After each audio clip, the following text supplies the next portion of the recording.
Hello, welcome to Writer's Lunch today. Um, we have a kind of small crowd in the Zoom today. I think a lot of people had issues with getting tickets on Eventbrite, but we are going to soldier on. We are recording and live streaming to YouTube, so this will be available to watch after the fact. But let me get my presentation pulled up really quick.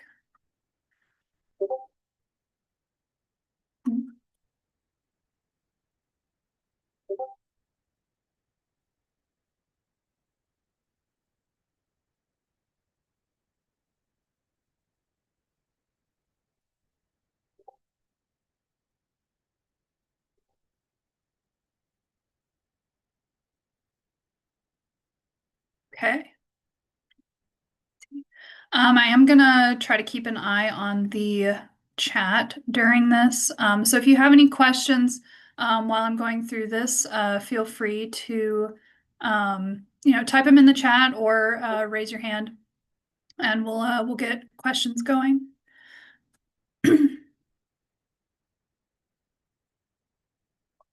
All right, let's see. Okay. So again, it's good to have you all here for Writer's Lunch today. Again, I'm sorry if there are issues with the Eventbrite getting tickets to join this week. We had to do some reconfiguring of our schedule, and I think because I had to have a medical procedure last week when I was supposed to present, so I think that that may have kind of messed with our Eventbrite a little bit. Mm. But uh all right. So today this is going to be part two of my series, my three-part series on science and magic and fiction. If you missed the first one, you can find it on our YouTube channel, which is Writer's Lunch on YouTube. And we also have the slides available in a Google Drive folder. If you want access to that, just let us know and we can get you access to the PowerPoint slides. But next week, I see Shannon's here. I don't remember what we're doing next week. So Shannon, if you remember, if you could let us know. Okay, we'll I figure. should remember, but I will put it in. We do have Yeah. we have events next week. We also have Ask the Editor this weekend. That I do Yeah. remember. So 2 p.m. Central, we will be answering questions and diatribing about stupid grammar rules. So if Yeah. you have ever heard a grammar rule that you don't know what to do with, or you're trying to figure out if a rule is actually a rule, um, come check it out with us on Saturday. Yeah, for sure. And if you are local to the Houston area, we have a science fiction and fantasy writers meetup on Monday. It's on this Monday, the 25th. It's on the last Monday of every month, and that's at Melange Creperie. So you can come to those if you are local to Houston and you want to have like a social hour with your fellow authors. But anyway, all right, let's get into this. So last month on this series, I talked about the science side of science and magic and fiction. Today, I'm going to talk about the arcane, which is the magical side of science and magic and fiction. Just a little brief introduction. I think everyone here probably knows me, but for people watching who don't know who I am, I'm a science fiction and fantasy author. I'm an editor at Tomeworks along with Shannon and Sean and Daphne and Ian. I am currently querying my first novel and working on a couple of other ones. Um, and I have a few short stories that I've published in magazines and anthologies under my kind of pen name AP Hawkins, which is just my initials. And since we're talking about magic systems today, my favorite types of magic systems are the soft magic systems, which I will talk about later in this presentation, and we'll go through what those are in some detail. All right, so like I said, today we're talking about the arcane. And when we talk about the arcane, we are talking about magic.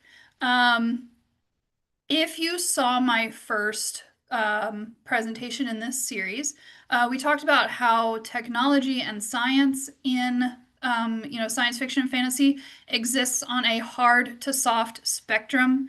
Um, so does magic, and we're going to talk about it. And magic can be, hard magic where your magic is really bound by rules, versus soft magic where you're a little bit more free to do mysterious and mystical things with your magic system. And it can be anything in between as well. And we'll have examples of all of those as well. But again, when we're talking about magic, we're talking about spells, we're talking about energy manipulation, we're talking about prophecy, fate, anything that kind of falls into that mystical realm.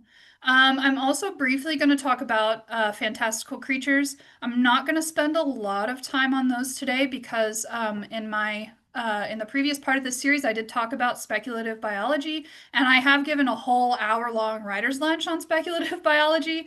And that's kind of what, like, the fantastical creatures, even in fantasy, they can kind of edge into that hard science of speculative biology.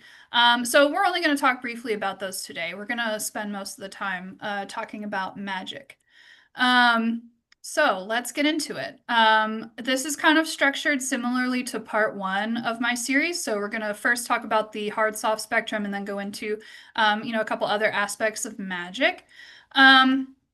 So hard magic versus soft magic. When we're talking about hard versus soft magic, we're talking about rules.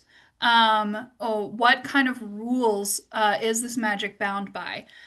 So hard magic systems are more rules bound, where the magic can do only specific things, and it often requires like specific components or specific costs, or there are like specific spells that you can cast that do specific things. So there are like kind of rigid rules that govern this magic that the reader is aware of. And that's really important because soft magic systems can also be bound by rules, but a lot of time, or like an internal logic, but a lot of times that those rules or internal logic are not obvious to the reader in soft magic systems, which is why they feel more mystical in general. But soft magic can also, it kind of um, does what it needs to do for the plot. And I say that with caveats. We will get into the caveats later. But because soft magic isn't as strictly bound by rules as hard magic is, you as the author can use your magic more freely in order to serve the plot of your story. Um, and again, like I mentioned before, the boundaries between hard and soft magic are not definite. In practice, it's more of a spectrum than a binary. And even like some books have more than one magic system, where one is like a harder magic system that has really strict specific rules, and another magic system is more freeform and soft magic. So there are a lot of different things that you can do with your magic systems, and I don't want you to leave this presentation thinking that you either have to have a hard magic system or a soft magic system. You can come up with something that's kind of in between, or a hard magic system that breaks its own rules within reason. Um, when you start world building, you should kind of have an idea in mind of where on this spectrum you want your magic system to fall. Just because it'll help you when you're working through like your world building and your plot and like, fleshing out your characters, having some idea of like the magic system that you want to use and what you want magic to be able to do and who you want to be able to have magic um, will help you kind of flesh out that world and make it feel more like consistent with itself. And if I can make a question Yeah. comment on that, Mhm. you're talking about hard versus soft, and in a way like the intent of the author, like, do you want to bend it to your plot, or do you want to have it like maybe stand in the way of it, stuff like that. Mhm. But as well, do you consider the amount of time that you want to spend on it? Like, I mean, if you had a hard magic system, but you didn't end up explaining it very much, I think some people would call it soft, Yeah.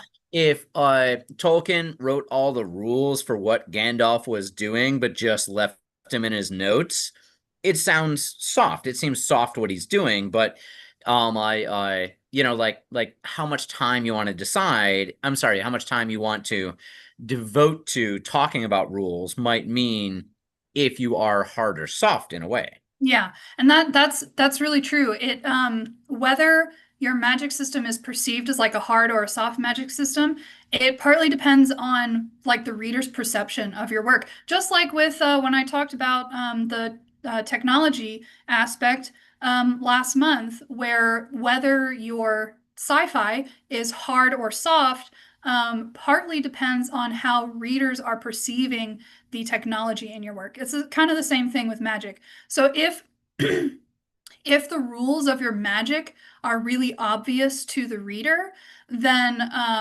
just based on how your plot is structured or how you get your world building on the page, if those rules are obvious to your reader, then they're going to perceive that magic system as harder than a book where yeah, the magic system might have rules and it might only have specific things that it can do, and it's very bound by the limitations that it has, but those limitations and rules are not as obvious to the reader. And that would be perceived as like a softer magic system, even if to you it's a hard magic system because you came up with all these rules. And like, again, when you're working on a magic system for, whatever story you're writing, how much time you spend on developing rules should really depend on if you're having fun or not. If it's fun for you to like come up with a whole bunch of rules and be really strict about, okay, they can use this and this and this to do this and this and this and that's all they can do. If that's fun for you as a world building step, then by all means lean into it. But if it's not fun for you, then be more free with it. Do what works for you as an author for sure. So hard magic, we're going to talk about that a little bit first. And like I mentioned, this is magic that is bound by rules. There are specific things that magic can and can't do. Often there are certain requirements that magic has in order to work at all. There might be certain components that the magic user has to have. Certain incantations they have to say, anything like that. I have as an example on here Full Metal Alchemist, and you may remember if you were in my previous part of this three-part series, I used Full Metal Alchemist as an example of speculative chemistry. It is also an example of hard magic. The magic system, the alchemy in Full Metal Alchemist is very bound by this rule of equivalent exchange. You can't do anything with alchemy unless you are giving something up that's of equivalent worth in order to do whatever you're trying to do. And in this series in particular, the magic, the alchemy is treated almost like a science. I mean, they have people research it. They learn how to do new things with equivalent exchange. But there's still a lot of mystery involved because they don't fully understand how it works. But it is treated like a science within the universe of the series. And you'll see that a lot in books that are considered to have hard magic systems. A lot of times magic is treated almost like a science, where there's researchers are always discovering new things. They're figuring out new ways to use magic, and it's really, it doesn't feel as mystical or mysterious because it's being treated in universe scientifically. Now, even if you have a very hard magic system that has very strict rules and limitations and consequences, you can still break the rules for your plot. But again, this is with caveats. You have to be careful if you do this, because breaking the rules of your own magic system can disappoint your readers or make your readers feel like they've been kind of cheated of this, oh, they spent so long establishing all these rules and then they just like, threw them all out the window and did whatever they wanted anyway. So you can accidentally leave your readers kind of feeling cheated out of what they expected from your work if you are breaking all of your hard magic rules willy-nilly. If you decide that you need to break the rules of your magic system for the plot, you need to have a really good reason to do it. And that reason needs to be really obvious to your readers, where they're like, okay, this makes sense that they were able to violate the law of equivalent exchange in order to do XYZ because, they have some, connection to some, God or, whatever. Like some really good reason to be able to break these rules that you have painstakingly set out for your magic system for your readers to find. Susan said, unless there's a villain with different rules that breaks the other rules. Yeah, that's another case where you can sort of like break the rules or kind of play around with that hard magic system. If you have a character or a specific class of characters that use a different magic system, so a different set of rules, that it looks like it's violating the rules of the magic system that's more common that everyone else uses, but actually it has its own set of rules to begin with, so it's like a totally different thing. And yeah, you can have, I am going to talk a little bit about having multiple magic systems at the end. There are plenty of books out there that have more than one magic system that characters use, and like different characters use different types of magic. So that is a thing that you can do as well. That kind of makes it look like you're breaking the rules of your magic system, but really they're actually using magic totally differently than everyone else. So when you're writing hard magic, here I have this other example is Avatar: The Last Airbender. This is another hard magic system where the characters can like harness specific elements and they use like different martial arts styles in order to do so. It's a really cool hard magic system. And when I was doing research for this presentation, it was really clear that everyone who's written about hard and soft magic systems is working from the same source material, because I read like 5 or 6 different articles and they were all citing Full Metal Alchemist and Avatar: The Last Airbender as examples of hard magic systems. But don't worry, I have other ones. So we'll see some other ones and some book examples as well. So if you are writing a hard magic system, you need to be keeping a written guide of the rules and of what magic can do.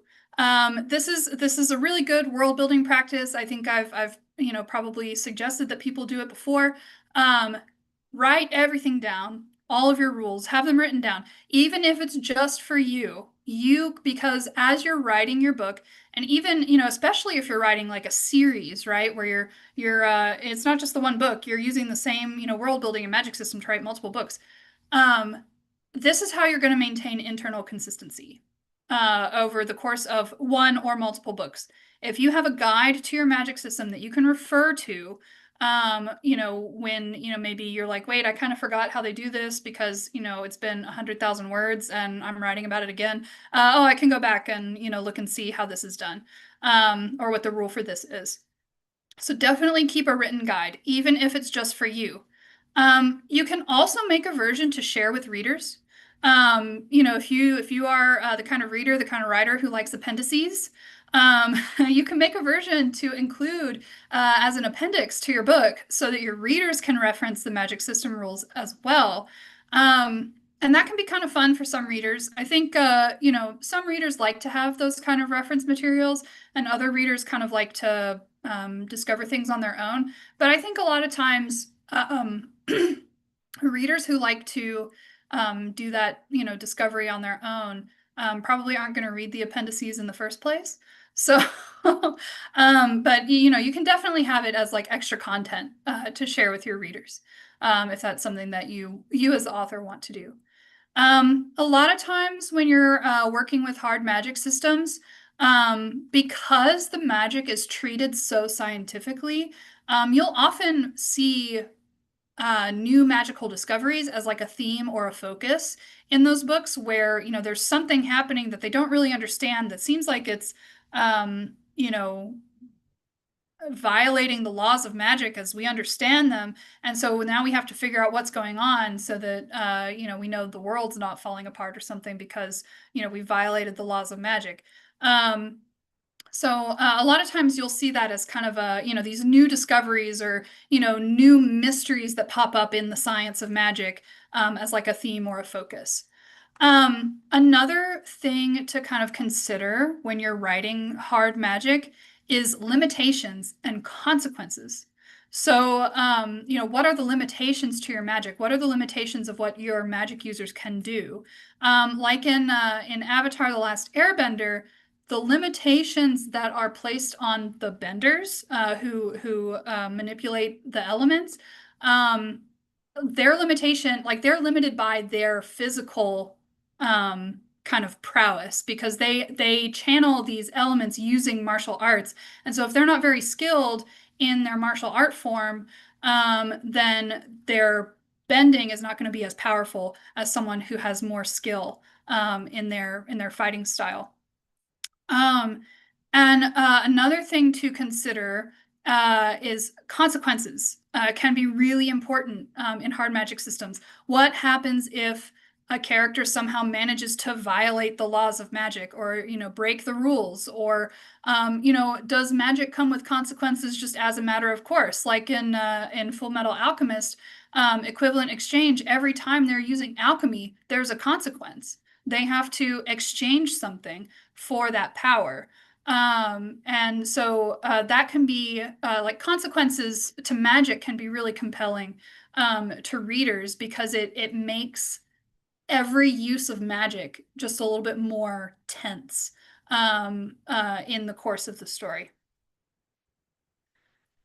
So some more examples of hard magic systems. You know, we have Brandon Sanderson. If you are familiar with Brandon Sanderson at all, he is well known for his hard magic systems. So if you are interested in hard magic and you haven't read Brandon Sanderson, I do recommend picking up his book. I'm not a big fan of Brandon Sanderson myself. But I do recognize that like this is his bread and butter is hard magic systems. So if this is something that you're interested in, pick up one of his books, do some research. Another really good one, Jade City by Fonda Lee. Really cool hard magic system where the magic users they access certain physical powers through the wearing of jade and like you know the gemstone jade and you know they when they fight other green bones you know jade wearers they you know, they get more jade, which makes them more powerful. But there are also like specific certain things that they can do with that jade. It enhances like their physical abilities and some of their kind of like senses as well. So, but this is a really cool hard magic system, and it's kind of urban fantasy based in like martial arts inspired urban fantasy. A really cool series. I'm reading the third book right now, so it's I highly recommend this. The Furies of Calderon by Jim Butcher is another, or the Codex Alera series is another hard magic system where humans harness magic by channeling Furies, these like kind of spirits called elemental spirits called Furies, and depending on what kind of fury you can channel or how many furies you can summon, that has it places like limitations on your power and what you can do. I read these in high school, so it's been a long time since I've visited this series, but I do remember liking it a lot. So definitely recommend picking that up. Another example of a hard magic system is the Aborson trilogy by Garth Nix, which the first one is Sabriel. Then this book, actually, I put a little asterisk on it because this book is one of those ones with multiple magic systems. And one of the magic systems, Charter Magic, is a very hard magic system. It's bound by rules. They have to, the Charter Magicians, they have to have specific components that they have to use enabled in order to perform magic, and they are bound by a charter in terms of what they can do with that magic. But then also in this series, there's what's called free magic, which is a much softer magic system, and the entities and people that use free magic can do like a lot more mystical, like things that feel a lot more mystical to the reader because they're not as bound by rules. But there are consequences to that as well, to using that free magic as well. So definitely, any of these books, I definitely recommend picking them up if you're looking into writing a hard magic system and you need kind of some research for how to start and like how to see how authors get those rules of their hard magic system on the page without it being like a whole long thing of exposition, explaining, all these rules of magic. So definitely recommend checking these out if you're into hard magic systems. All right, so let's talk about soft magic now. Soft magic tends to be a lot more vibes based and aesthetic based than hard magic. You have a little bit more freedom in your world building because you're not as bound by rules of what magic can do. But like I mentioned before, even when you're working with soft magic, you can and probably should still have some rules and some internal logic for what magic can do. Otherwise, it's going to feel like to your readers, it's going to kind of feel like you're just doing whatever, or like you're Deus Ex Machina all over the place because, whenever a problem arises, you can just do something cool with magic and all of a sudden the problem's gone. Even if, whatever you're doing with magic doesn't seem like it would be possible based on all the magic you've done previously. Sorry, my cat is zooming. But Stella, get off. Get off my chair. But anyway, so the kind of the point, oh my God, the point of soft magic systems is that whatever rules you have aren't going to be as obvious to the reader. And so you're kind of working on using magic to develop kind of this air or like this aura of mystery and mysticism versus with hard magic when you're treating magic like more of a science. It's a lot more scientific and it's a lot better understood by both like the people who use it and the people who don't.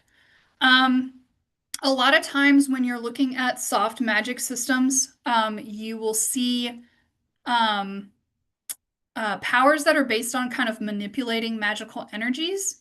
And that's not to say that hard magic systems don't have some manipulation of magical energies, like in Avatar: The Last Airbender or like the Furies of Calderon.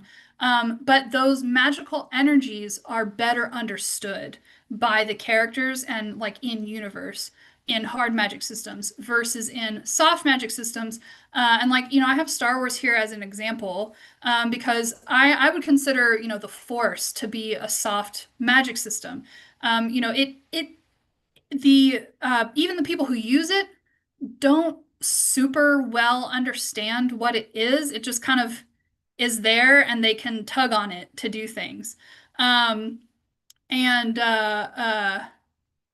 but like even with the Force, there are like, if you've watched the Star Wars movies, the Force can only do kind of like certain things. You can't do anything with the Force. You can like push and pull objects. You can, you know, it's you can like cast lightning or whatever. You can manipulate the energies around you using the Force, but it's not super well understood in universe how that works. And even with the prequels, with the introduction of midichlorians as like something that enables you to access the Force, that still doesn't like answer the questions of like what the Force is, or how the midichlorians work in order to enable Jedi to use it. So anyway, so that's kind of like the idea behind a soft magic system is like, it may only have like certain things that, you can do with it, but the magic itself is not necessarily super well understood in universe. And a lot of times you'll see in soft magic that magic is used to create problems for the characters and kind of move the story forward that way by creating like using magic or manipulating energies or whatever you're doing. It ends up, because you don't really understand it super well, right? It ends up creating a problem that the characters then have to solve. And so that kind of, can kind of drive your plot forward. You don't have to use it that way if you're doing soft magic systems, but that's one way to use it that I think like a lot of readers tend to find compelling, because it feels more, it feels less like, you're using magic as a deus ex machina to solve all your problems, because it's actually creating problems, it's not solving them, if that makes sense. So when you're writing soft magic, it can help to really lean into the aesthetic of that magic. Because the characters don't necessarily understand it very well. The reader doesn't really understand it very well. We just know that it exists and characters can use it. Because of that, it will depend more like on the page. It will depend more on how it looks or feels when it's used versus hard magic that, they can have, hard magic systems can have really rigid aesthetics as well, but they're not as dependent on the aesthetic as a soft magic system, because rather than saying, oh yeah, it looks like shoot blue lightning at this other character, they're actually like channeling something that you can explain in the text, or like you can talk about in a more scientific way in the text versus having to lean into that aesthetic of it. And in this way, the magic kind of creates a sense of wonder, a sense of mysticism, a little bit of a mysterious vibe for the reader. And I did mention Deus Ex Machinas before. When you're writing soft magic, you do have to watch out for this, because the temptation will be, anytime a problem arises, we'll just whip out a new use of magic to solve it. And that isn't very satisfying for readers when every problem can be easily solved by just applying magic in a different way. So it is helpful, to avoid doing Deus Ex Machinas that way. It's helpful to maintain some semblance of internal logic, some sort of rule that you yourself are aware of as the author, but that maybe the characters aren't aware of and the readers definitely aren't aware of. And that can help you avoid just Deus Ex Machinaing all over the place. A lot of times too, when you see, when you're working with soft magic systems, you'll see kind of the balance of power as a theme or focus, where the story kind of hinges on, or part of the plot at least, kind of hinges on who has magic, who is able to access and use magic, and who can't. And how does that affect the balance of power in this world that you've built? And is that something that your characters are trying to struggle against? And so that is a theme that often kind of crops up, particularly when you're using soft magic systems. And yeah, so I also have you know, Chronicles of Narnia here as an example. I think it's a pretty good example of like a soft magic system.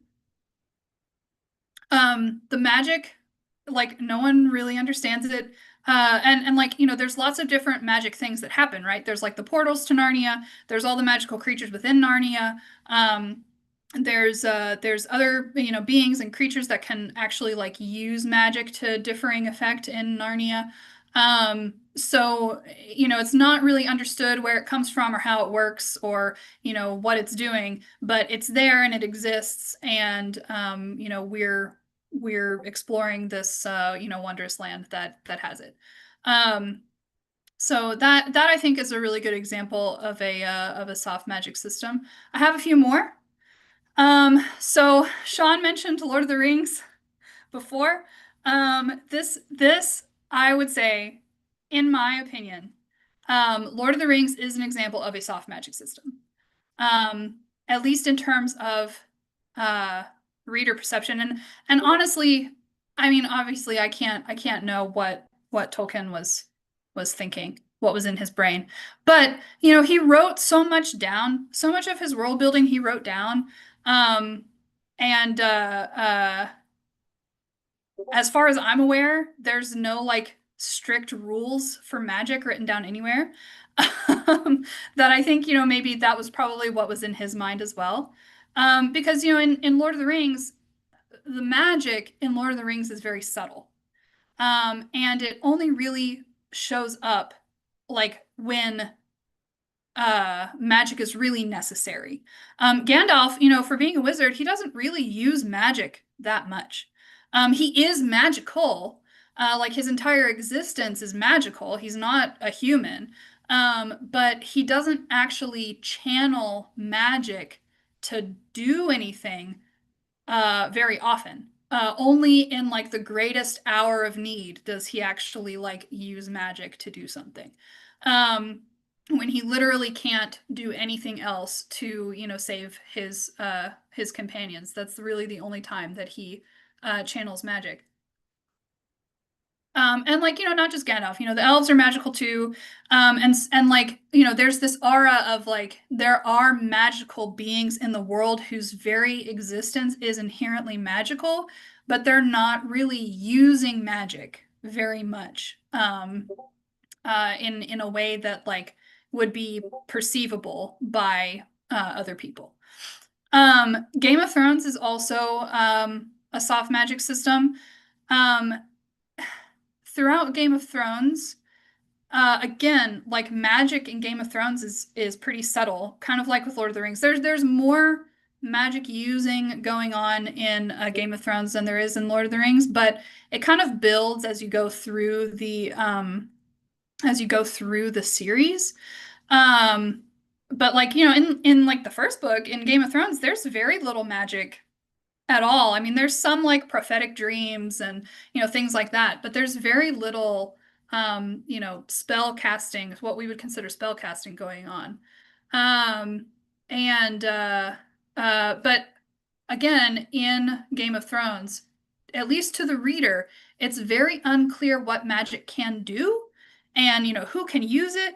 And, you know, it seems like there's different types of magic and things like that. So it's very arcane to the reader, you know, versus being explained in a very scientific way. The Earth-Sea cycle is also a really good example of soft magic. The magic in the Earth-Sea cycle is really connected to kind of like nature and like the cycles of life and death and things like that. But again, it's more subtle than you often see in like hard magic systems where people are just like flinging spells all over the place. It's not like that. But I highly recommend this series. Ursula Le Guin's like my favorite author of all time. So definitely recommend picking up the Earth-Sea cycle if you're interested in soft magic systems. Another example, and I put an asterisk on this one because I was torn on this one, whether I would consider it a soft or a hard magic system. The Fifth Season by N.K. Jemisin. Now, this magic system is based in forces and energies and manipulating, the forces of the earth to create certain effects. And it feels, in some instances, it feels very scientific, and it feels kind of like a hard magic system. And it is based in like, the science of earthquakes, orogeny and geology, things like that. So like it is kind of based in real world science. But what the origins, what the magic users can do with that magic, isn't very well understood even by them. And they there are very little like limitations on how much power they can channel at once. Like their limitation is essentially like their force of will. So like if they have a strong enough force of will, they can do a lot more stuff with the magic than someone who is maybe not as like determined to do something. So in practice, on if you're just like reading the author's note at the end of the book where she's talking about, oh yeah, I did a lot of geology research to write this book, and like thanks to these geologists who helped me. Like it feels kind of like a hard magic system because it's based in this real world science, but because it's not very well understood by the characters themselves who use it, and the rules as to what exactly the limitations are for a character are really unclear to the reader. In practice, it feels a lot more like a soft magic system when you're reading the book. So I definitely recommend this series as well. I've recommended it before on Writer's Lunch. I think, this is probably like the third or fourth time I've recommended it to y'all. If you haven't read it yet, you need to pick it up and read it because it's a really good book series. All right, so that's soft magic systems. And I'm just going to talk really briefly about fantastical creatures. I'm not going to get into it super in depth because, again, like this is speculative biology still, and I've talked about that at length before, so I'm not going to talk your ear off about that again. But when you are writing a book and you're working on a magic system, and we've talked about channeling magic systems where characters are channeling magic, where they are using magic to create effects outside of themselves. Magical creatures or fantastical creatures often are inherently magical, or they're either inherently magical or they can use magic, or both. But a lot of times, in fantasy, you'll find these classes of creatures that are inherently magical, like their very existence is a manifestation of magic. Like you got dragons, you got elves, you got fae, and a lot of times, not always, but in a lot of cases, their very existence is because of like magic manifesting into a physical form. And so, if you are writing a fantasy book or a fantasy series and you want to, include magical creatures, you can take, there are all kinds of like established fantastical creatures out there. I'm not going to get into like a whole big list because we'd be here all day.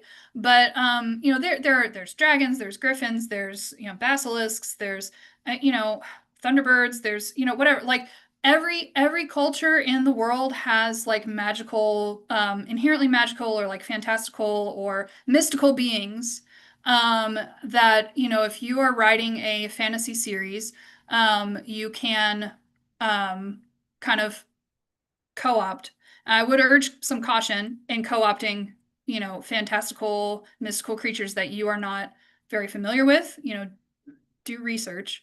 But there are all kinds of like magical, fantastical creatures out there that you can draw inspiration from for fantasy books. You can also, invent your own mystical creatures if there's some kind of creature or alien or whatever out there that that you want to invent, do it. If you have a thought in mind or like a creature in mind, go nuts. Scientific rigor is optional. again, this does, you can edge into speculative biology where you're considering, the creature's environment, the creature's evolutionary history, the other creatures that it's competing with. But you don't necessarily have to, especially if you are, creating some sort of creature that is inherently magical. Because if its existence is just a manifestation of magic, then it's not going to be like subjected to biological rules, if that makes sense. And when you're writing with magical creatures, kind of think about the creature's role in the plot. Why are they here? Why are they important to the story? And that can kind of help you inform like your world building. If you're writing a story and you want to write like a dragon rider novel, I love dragons. Then consider how important the dragons are in everyday society. Someone in the chat mentioned McCaffrey, Dragon Riders of Pern. The dragons in Dragon Riders of Pern are very important to the people of Pern. But at least at first, and then they kind of, there's this whole long history where they kind of hold themselves separate from the regular people, and then they kind of, anyway, it's just a whole big lore thing. But like, what is the creature's role in that plot, in that world? Is that our societies and cultures built around accommodating these creatures into human life, or are they kept separate? And why? And again, like I mentioned, can these creatures use magic, or are they inherently magical, or are they both? I think a lot of depictions of dragons that we see in more modern works think of, or they kind of conceptualize dragons more as biological creatures that can use some sort of magic versus more old school depictions of dragons where they are kind of inherently magical. And I think you can see that, when you're looking at more modern depictions of dragons, and this is specifically European style dragons. When you're looking at more modern interpretations of like European style dragons, you see them depicted as bat-like with 2 hind legs and 2 wings. Whereas the more traditional historical European true dragon has 4 legs plus wings, and is anyway, I'm just thinking about like the biology, real world biology. If we had a real dragon, it would probably only have 2 wings and 2 hind legs, because that's the body plan that we see here on Earth. But if you had a magical dragon that wasn't bound by the biological rules and evolutionary history of other creatures, it could have 4 legs and 2 wings, if that makes sense. So, all right. So here are some works that have dragons that I personally like. The Bone Ships has a really cool take on dragons. It's kind of like whaling, but instead of whaling, it's dragons. So definitely recommend checking this out if you're into pirates and seafaring and dragons. Really good book. Priory of the Orange Tree, really good. It's really long, so be prepared if you decide to read it. But it's really good and involves dragons. A Natural History of Dragons. This is more so this is actually more on the speculative biology side. So like we've got the Bone Ships and Priory of the Orange Tree, where the dragons are more mystical, inherently magical creatures. And then on this other side, we have Natural History of Dragons and the Dragon Riders of Pern, where these are a little bit more based in speculative biology. Where in A Natural History of Dragons, the main character is a dragon naturalist. And so she's actually like studying dragons scientifically and figuring out how, their evolutionary history and things like that. So this is kind of a cool book series. And then Dragon Riders of Pern, where the dragons come from, biological engineering and things like that. So, if you're into dragons, definitely check these out. The other kind of mystical creature that I wanted to give you some examples of is elves and fae. So like the reason I chose dragons and elves and fae, one, I really like dragons. They're my favorite. But two, dragons and elves slash fae are kind of like the two big ones. That like when you're looking at books that have magical creatures, mystical creatures in them, a lot of times you are seeing dragons and either elves or fae or both. And these are like the two big categories of magical creatures that you see really often. So that's why I wanted to include these specifically. But again, we got Lord of the Rings, classic elves. Artemis Fowl deals with fae. This is like a YA series where the main character is having to deal with fae and magic and things like that. A Court of Thorns and Roses by Sarah J. Maas, also fae, not YA. This is romance. And then Sword of Shannara. You got elves. Terry Brooks, classic. Again, classic elves. So yeah, let's see. Okay, so I have a few minutes left. Good. Okay. So I have just this last slide left. So writing with magic, we've talked about, writing with hard magic and soft magic. But when you're kind of putting it all together, and you're kind of incorporating magic into your world building, these are some things that it's important or even just fun to consider. So, how does your magic system that you've developed, whether it's a hard or a soft magic system, how does it influence your world building? So how does magic in your world influence society or culture or nature? How important is magic to everyday life? And again, I mentioned before, the balance of power, who can use magic and who can't, and how does that affect what they can do in your world? These are all important things to consider when you're world building with a magic system. How magic affects every other part of society. And another thing to consider is, are you wanting to use magic as a set dressing, as an aesthetic, as something that kind of like fades into the background? It's there, but like it's not really important for the plot. Or is your magic system a plot device? Is it causing problems that the characters have to solve?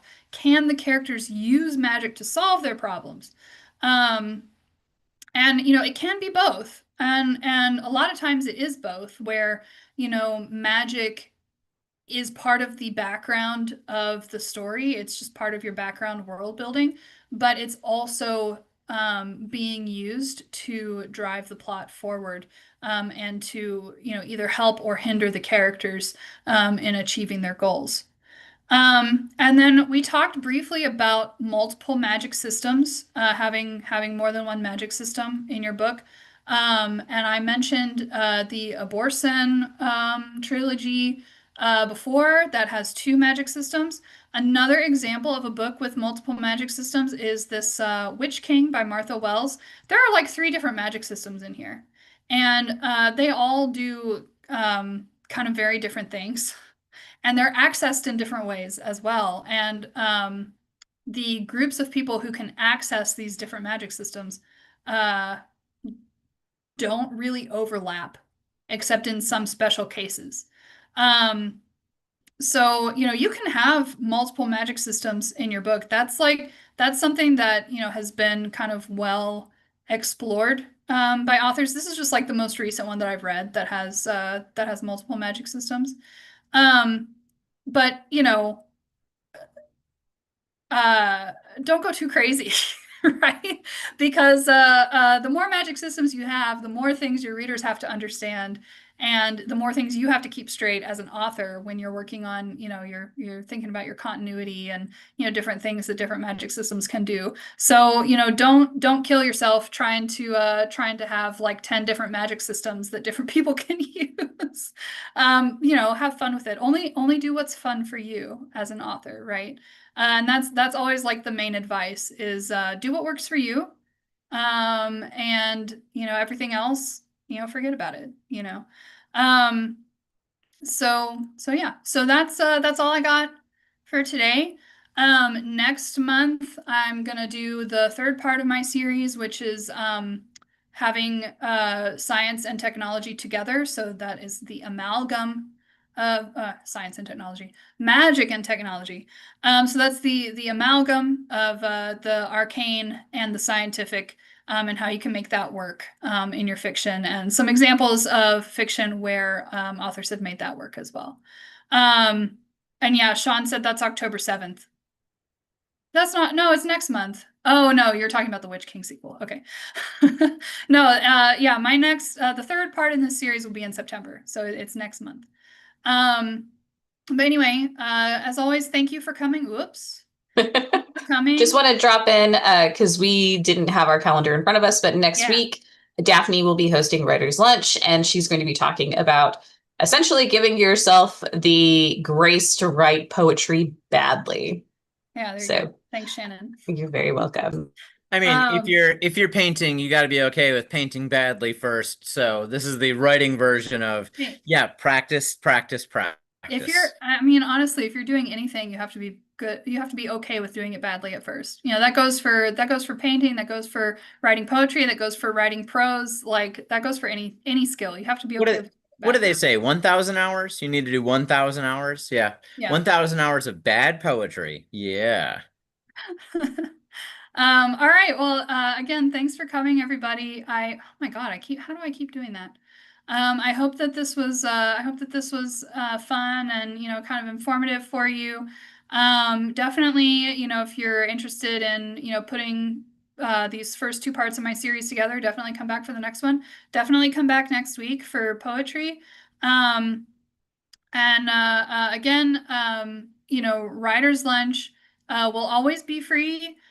We enjoy, creating free content for you all that is, we hope is actually like helpful for your writing process, and we hope is good advice for you. But it does take a lot of time and effort to put together these presentations.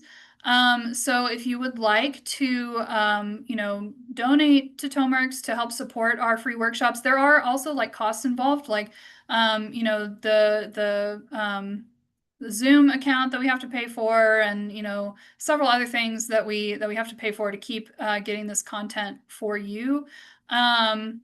If you would like to, send us a little bit of a donation, we have a QR code here that you can scan and send us a donation your way if you're able. But definitely, if you're not able, don't worry about it.